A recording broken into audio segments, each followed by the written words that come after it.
Daily rituals are habits that we do every day.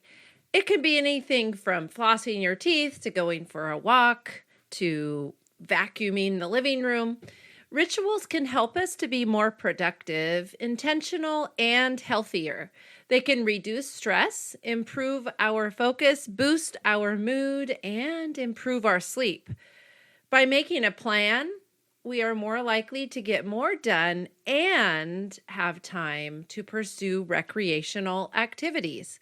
Today, I will walk you through making your daily rituals. These daily rituals promote well-being and productivity. They are our anchor in a chaotic sea. Hey, homeschool mom. I'm Erica Sagert on the Intentional Homeschooler podcast with more actionable steps and encouragement for your homeschooling journey so you can confidently and intentionally homeschool your children without sacrificing your sanity.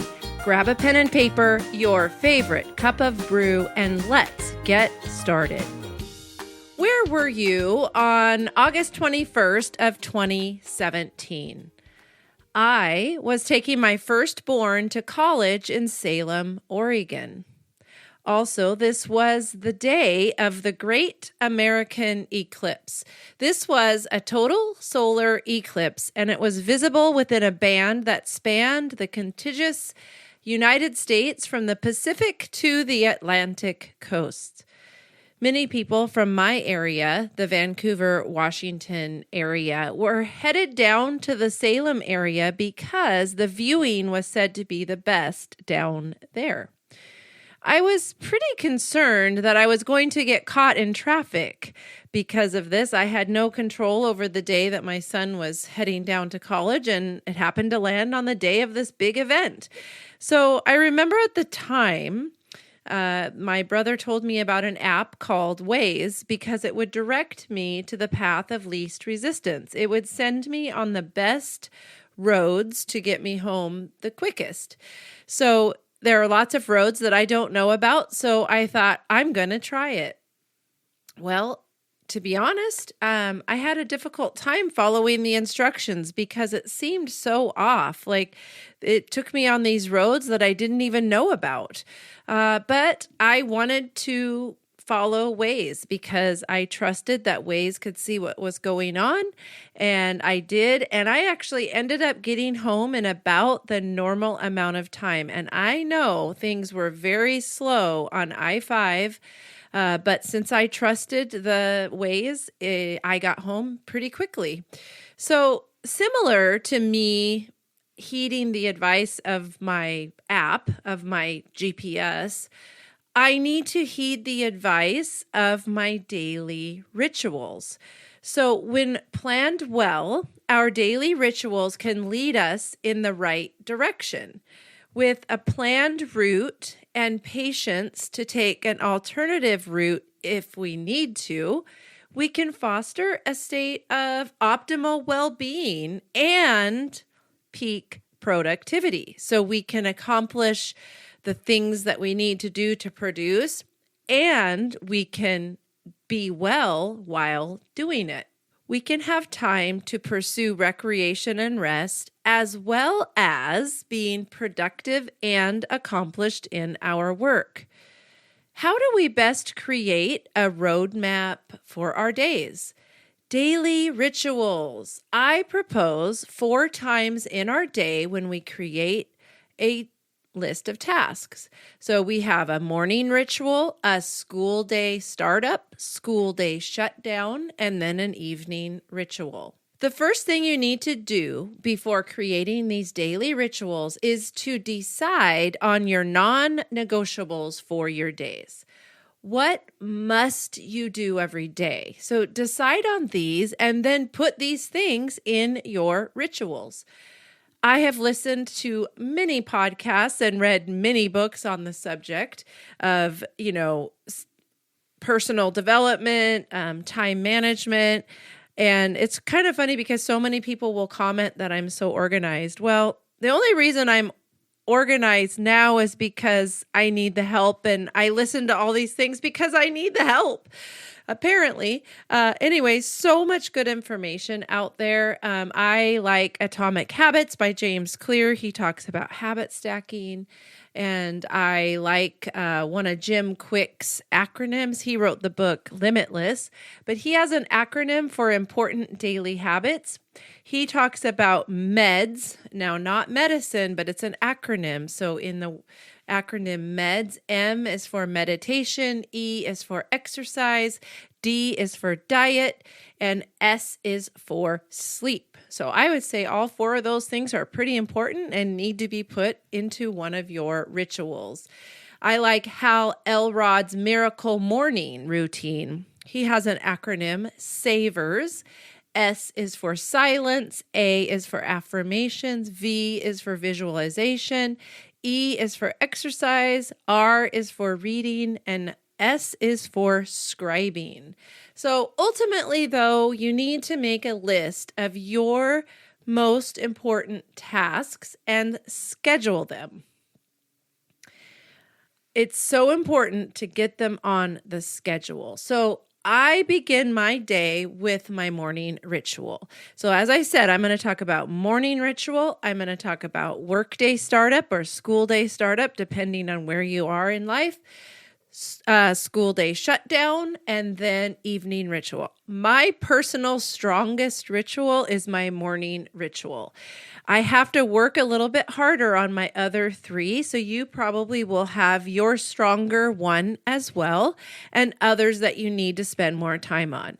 I have my morning ritual dialed in. It hasn't always been this way. Part of the reason mine's probably dialed in is, my kids are grown and I don't have to be thinking about them as much in the morning because they're older, they're doing their own thing. But I recommend, if at all possible, you get up before anyone else in your house. Even if it's only 10 or 20 minutes before the first person, it will make all the difference. I am a morning person. I understand that not everybody is, but still, even if you're not a morning person, getting up a few minutes before anybody else does is just going to set your day off on a much better place rather than scrambling and rushing and then trying to meet everybody else's needs. So get yourself ready for the day. What I do, this is my personal morning ritual, I get up 2 hours before I have to leave. Now, 3 out of 5 days a week, I leave the house early for work. The other 2 days I work from home. But I keep the same ritual all of those days. So I get up 2 hours before I have to leave or start work, whatever the case is, so that I can complete my morning ritual. So you might not be able to do that. You might not be able to take the full 2 hours, but you probably will want to work up to that eventually. You'll start to like it so much. So what I do is my alarm goes off. I put my walking clothes on. First thing, I make my coffee. While the coffee is brewing, I empty the dishwasher. Once my coffee is done, I pour my first cup and put my collagen in there. That is habit stacking. I want to do that collagen every day, so I stacked it with my daily routine of filling my coffee cup up so I won't forget it.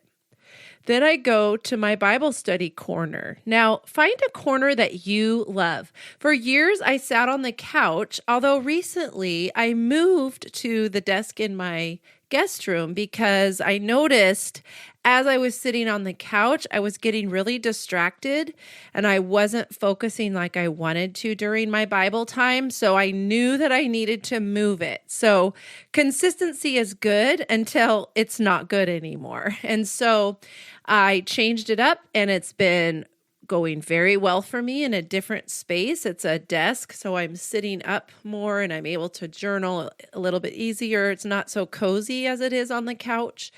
So pay attention to that. But consistency is good. Find your spot, find your corner. So I go to my corner and read my Bible and journal and pray and have quiet time and think about kind of my affirmations or my visualizations of what I want the day to look like. So after about 30 minutes of Bible study, I go over my plan for the day. Then I go for a walk. Then I get dressed and ready for the day. I eat breakfast. Then I check in and pray with my husband before we both head out the door for work. So there you have it, my morning ritual.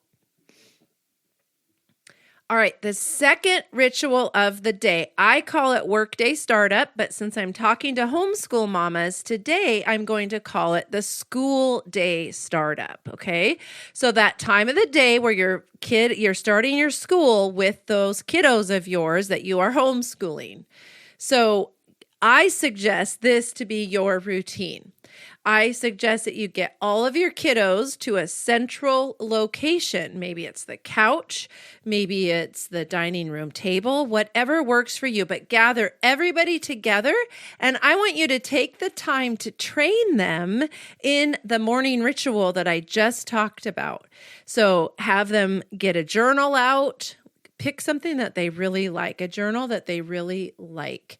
Have them practice journaling. It's a very healthy habit to get into, even for people who aren't as much of writers, people who don't enjoy writing as much. It's still good to write a little bit. There's something about processing in journaling that is very helpful. So have them do a journal, have them read some scripture, have them think through their day and make their plan. So train them on that. That's the first thing I suggest that you do in that school day startup ritual. Second, I would take some time to look over the entire family schedule for the day and make a plan of attack. Then I say write everyone's tasks on a whiteboard, and everyone should be able to see this whiteboard. And then answer anyone's lingering questions from the day before, and then send them off to do their work for the day.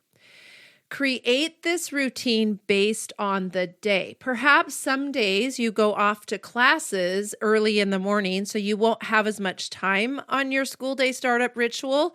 And maybe the days that you're staying home to work at home all day, you'll have more time for that. So adjust it to fit the day, but do your best to have at least a shortened version of it every single day. The third routine that I want to talk to you about today is the school day shutdown. So it's really good to put parameters on your school day. So like I said, you start it with a school day startup routine, and you're going to end it with a school day shutdown routine. So as you're starting to wind down and get to the end of your day, perhaps it's the same time every day. Probably, like most people, it's going to be a little bit different each day depending on what you have going on for the day. So as you get close to that school day shutdown time, alert everyone that you're just about ready to do your school day shutdown routine. I suggest that you all meet back at that place, the same place where you met for the school day startup, the couch, the dining room table, whatever, your schoolroom, wherever you're doing most of your work. Gather everyone together, go over everyone's wins for the day, go over the struggles of the day, answer any unanswered questions that any of your children have, clean up the school area, and then set things out for the next day. So if each child has a desk, encourage them to tidy up, at least make neat stacks. I mean, it might not be perfect, but at least tidy up and set out the first thing they need for the next day. All right, the fourth and final ritual that I'm going to talk about today is the evening ritual. So, most of us set an alarm to get up in the morning. I am going to suggest that you set an alarm to do your evening ritual. It is just as important to get to bed on time as it is to get up on time to start your day. So put in a timer on your phone or whatever device you use. Set that timer to begin your evening ritual. Stop what you're doing. I know it's going to feel like sometimes you have more work to do and you need to keep working. Give that incomplete work to the Lord. He will hold it for you.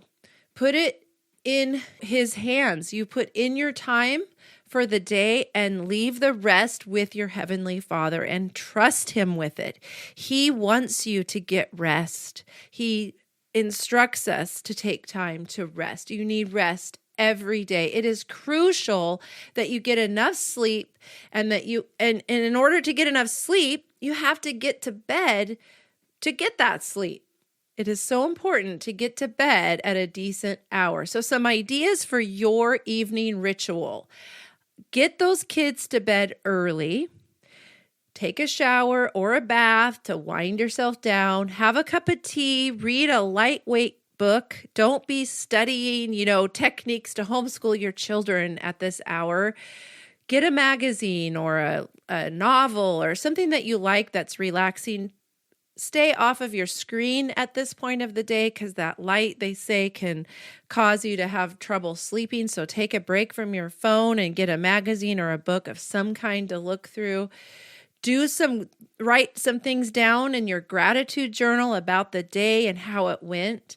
You might want to make a list for the next day, because I find that if I write things down on a list, I'm better able to wind down and go to sleep. Connect with your spouse and get to bed. So there you have it. Some specific things you can do to get the most important things in. Just like the GPS, if we have a path, if we have a way to go, things are going to go much more smoothly, and we're going to use our time much better. We're not looking for perfection here, but we are looking for a plan. Make a list of those most important things and get them into one of your rituals to make sure that you're getting the right stuff done.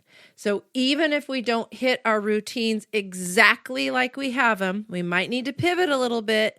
We will still be getting more done than if we didn't have a plan. By establishing these consistent daily rituals, we will significantly enhance our productivity and well-being.